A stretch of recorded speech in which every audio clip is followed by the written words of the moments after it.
Dear friends, आजच्या व्हिडिओत आपण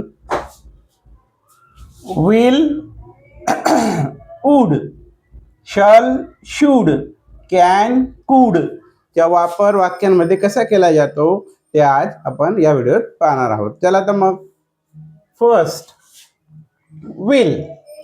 आता विल काय आहे हे सर्वांना माहिती आहे. विल हे भविष्यकाळी सहाय्यकारी क्रियापद रूप आहे. फ्युचर टेन्स भविष्यकाळी सहाय्यकारी क्रियापद रूप आहे. आलं लक्षात? मग या विलचा अर्थ काय होतो? होईल या अर्थाने वापरला जातो. होईल, असणार, फ्युचर ॲक्शन दाखवण्यासाठी विलचा वापर केला जातो. भविष्यकाळी सहाय्यकारी क्रियापद आहे. ते कसं समजून घेऊया, उदाहरणावरून आपण समजूया. For example, she will eat mangoes. She will eat mangoes. इथं ह्या विलचा वापर केला. मग काय अर्थ झाला? शी विल eat mangoes, तर ती आंबे खाणार, ती आंबे खाईन असा त्याचा अर्थ झाला. मग हा विल सहाय्यकारी क्रियापद जो आहे फ्युचर टेन्सचा, तो काय ॲक्शन दाखवतोय? ती घटना घडणार आहे, घडेल, होईल असं हा विल दाखवतो. Okay. Second example, I or we can say he will write a letter. He will write a letter. तो पत्र लिहिणार, त्याची ॲक्शन घडणार आहे, फ्युचर ॲक्शन. तो पत्र लिहिणार. मग he will write a letter, तो पत्र लिहिणार.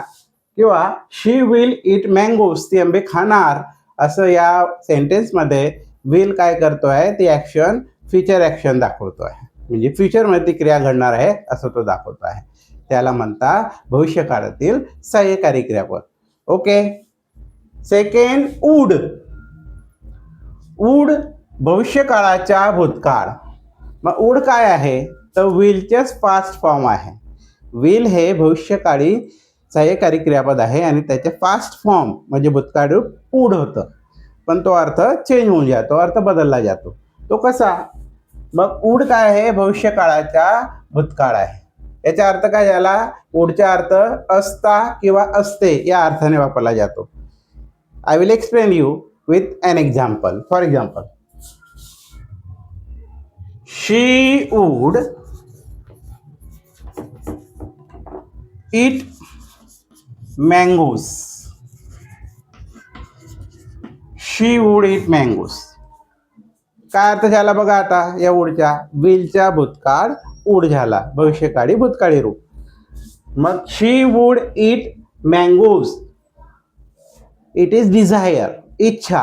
एखादी इच्छा व्यक्त करण्यासाठी किंवा एखादी कंडिशन दाखवण्यासाठी या वूडचा वापर केला जात असतो. तर या वाक्यामध्ये आता डिझायर आहे म्हणजे इच्छा व्यक्त केली गेली आहे. कसं? शी वूड ईट मँगोज, तिने आंबा किंवा तिने आंबे खाल्ले असते. ती इच्छा झाली, एक प्रकारे डिझायर झाली. मग विलच्या वूड झाल्यानंतर काय अर्थ चेंज झाला? शी वूड ईट मँगोज म्हणजे तिने आंबे खाल्ले असते असं त्याचा अर्थ आहे. पण काही कारणास्तव ती खाऊ शकली नाही असं पण होऊ शकतं. आलं लक्षात?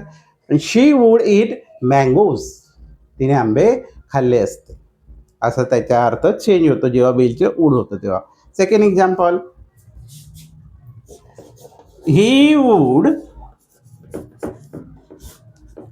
राईट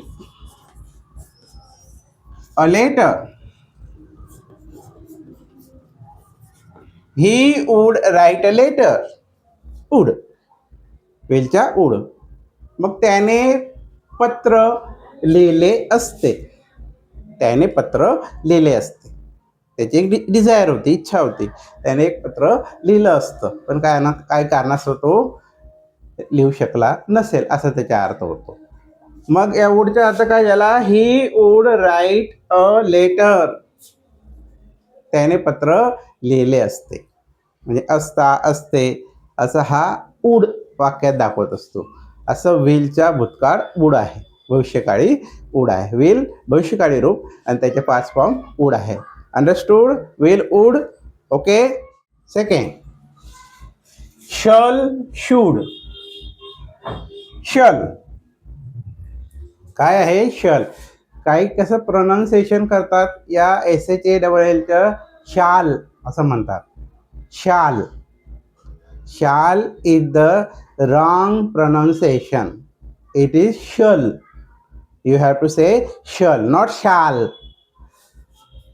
shall काय आहे? भविष्यकाळी सहाय्यकारी क्रियापद आहे. भविष्यकाळी सहाय्यकारी क्रियापद आहे shall. जसं विल होतं तसं. याचा अर्थ काय होतं? होईन. होईन या अर्थाने तो वापरला जातो. For example, I shall sing a song. I shall sing a song. मी गाणं गाणार. मी गाणं गाणार. माझी जी ॲक्शन आहे ती होणार भविष्यात. असं दर्शवण्यासाठी भविष्यकाळी सहाय्यकारी क्रियापद शल वापरला जातं. I shall sing a song. मी गाणं गाणार म्हणजे ही क्रिया होणार, होईन असा त्याचा अर्थ आहे. This is the shall. Okay. Should. Then what is the should? Should is the past form of shall. भविष्यकाळाचा भूतकाळ म्हणजे शल हे भविष्यकाळाचा क्रियापद आहे, सहाय्यकारी क्रियापद. त्याचा भूतकाळ शूड होतो. त्याचा अर्थ होतो पाहिजे असणे किंवा पाहिजे या अर्थाने तो वापरला जातो. It is used for a polite request or for advice. If you want to give any advice to your friend, you have to use should. Okay. एखाद्याला ॲडवाईस द्यायची असेल म्हणजे सल्ला मसलत करायची, सल्ला द्यायची असेल किंवा एखादी पोलाईट रिक्वेस्ट करायची असेल, विनंती करायची असेल, तेव्हा या शूडचा वापर केला जातो. मग कशा अर्थाने होतो? फॉर एक्झाम्पल, शूड भविष्यकाळाचा भूतकाळ म्हणजे काय अर्थ? पाहिजे असणे याचा अर्थ होतो. Advice or a polite request दर्शविण्यासाठी त्याचा वापर केला जातो. For example, you should study. You should study. याच्यात काय आहे? एक प्रकारचं ॲडवाईस पण आहे आणि पोलाईट रिक्वेस्ट पण आहे. कसं? एखाद्याला तुम्ही सांगितलं, लहान भावाला काय सांगितलं? यू शूड स्टडी म्हणजे काय? तू अभ्यास केला पाहिजे. तू अभ्यास केला पाहिजे म्हणजे शूडचा अर्थ काय झाला? एखादी क्रिया तू केली पाहिजे, केली पाहिजे असं दर्शवण्यासाठी शूडचा वापर केला जातो. मग यू शूड स्टडी, तू अभ्यास केला पाहिजे. तर या वाक्यात काय असतं? एखाद्याने केलेली ॲडवाईस दिसते आहे. ॲडवाईस, सल्ला दिला आहे बो, किंवा एखाद्या वेळेस विनंती केली जाते, अभ्यास कर असं. हे पोलाईट रिक्वेस्ट पण दर्शवली जातं should. Second example, I should respect to elders. I should respect to elders म्हणजे आपल्यापेक्षा मोठ्यांचा आपण काय केला पाहिजे आहे? त्यांना मान दिलं पाहिजे आहे, त्यांना रिस्पेक्ट गेली पाहिजे आहे असं दर्शवण्यासाठी शूडचा वापर केला आहे. I should respect to elders. मी मोठ्यांना मान दिला पाहिजे, रिस्पेक्ट दिली पाहिजे असं हा शूडचा अर्थ पाहिजे म्हणून इथं घेतलेला आहे. Understood? Shall and should. Got it? Okay. आता कॅन. कॅन, कुड. मग कॅन काय मित्रांनो? कॅन वर्तमानकाळी सहाय्यकारी क्रियापद आहे. कॅन हे वर्तमानकाळी सहाय्यकारी क्रियापद आहे. कॅन काय दर्शवितं? एखाद्या व्यक्तीची ॲबिलिटी दर्शवितं म्हणजे त्याची लायकी काय आहे, तो किती समर्थ आहे एखादी क्रिया करायला, ते कॅनद्वारे दर्शविलं जातं. ओके. तर कॅन वर्तमानकाळी सहाय्यकारी क्रियापद ॲबिलिटी दर्शविते. त्याचा अर्थ होतो शकतो किंवा शकते या अर्थाने तो वापरला जातो. For example, I can speak English. I can speak English. I can speak English. आता हे कॅन या वाक्यात काय अर्थ दाखवतो आहे, तर त्या व्यक्तीची ॲबिलिटी आहे, तर तो इंग्रजी बोलू शकतो. For example, I can speak English. मी इंग्रजी बोलू शकतो. म्हणजे माझी ॲबिलिटी काय आहे, तर मी इंग्रजी भाषाही बोलू शकतो. कोणी दाखवलं? कॅनने दाखवलं. I can speak in English. Okay. For example, I can or she can swim in the river. She can swim in the river. ती नदीत पोहू शकते. पोहू शकते याची तिची काय झाली, ही एक प्रकारची ॲबिलिटी झाली. ओके. ती समर्थ आहे ती क्रिया करायला. ते कोणी दर्शविलं? कॅनने.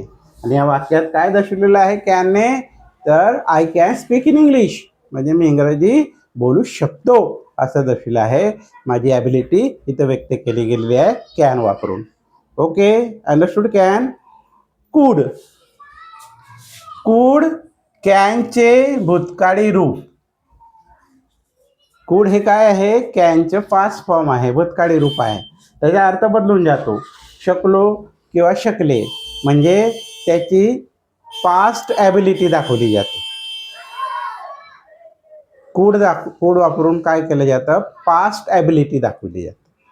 म्हणजे तो समर्थ होता त्या क्रिया करायला, असं पास्ट म्हणजे भूतकाळी घडलेल्या घटना, पास्ट ॲबिलिटी दर्शविण्यासाठी कुडचा वापर केला जातो. I will explain with an example. Let us see. For example, she could pass in MPSC exam. She could pass in MPSC exam. She could pass in MPSC exam म्हणजे काय? ती MPSC या परीक्षेत उत्तीर्ण होऊ शकली. म्हणजे तिची पास ॲबिलिटी होती. ते कशी पास होण्याची पास ॲबिलिटी होती, ती होऊ शकली. MPSC पास, MPSC परीक्षेत पास होऊ शकली. हे काय ॲबिलिटी आहे तिची? पास होण्याची. कशाने दाखवलेले आहे? पास ॲबिलिटी ही कुडने दाखवलेली. जसं I could speak in English. मी इंग्रजीत बोलू शकलो. मी इंग्रजीत बोलू शकलो म्हणजे माझी ती ॲबिलिटी जी होती त्या पास ॲबिलिटीमध्ये ती घटना घडलेली आहे. मला इंग्रजी बोलायला लावलं होतं आणि मी ती बोलू शकलो हे दर्शवण्यासाठी हा कुडचा वापर केलेला आहे. I could speak in English. मी इंग्रजीत बोलू शकलो असं त्याचा अर्थ. याचा अर्थ काय झाला? She could pass in MPSC exam. ती MPSC एक्झाम पास होऊ शकली असं त्याचा अर्थ आहे. असे आहेत हे कॅन अँड कुड. एक कॅन दाखवतं पर्सनल ॲबिलिटी, पर्सन्स ॲबिलिटी प्रेझेंटमध्ये, आणि कुड दाखवतो पास्ट ॲबिलिटी इन पास्टमध्ये घडलेली. Okay. This is the can and कुड. अंडरस्टूड? ओके. हा व्हिडिओ कसा वाटला मित्रांनो? जर चांगला वाटला असेल तर तुम्ही चॅनलला नक्की सबस्क्राईब करा आणि व्हिडिओला शेअर आणि लाईक करा. थँक्स.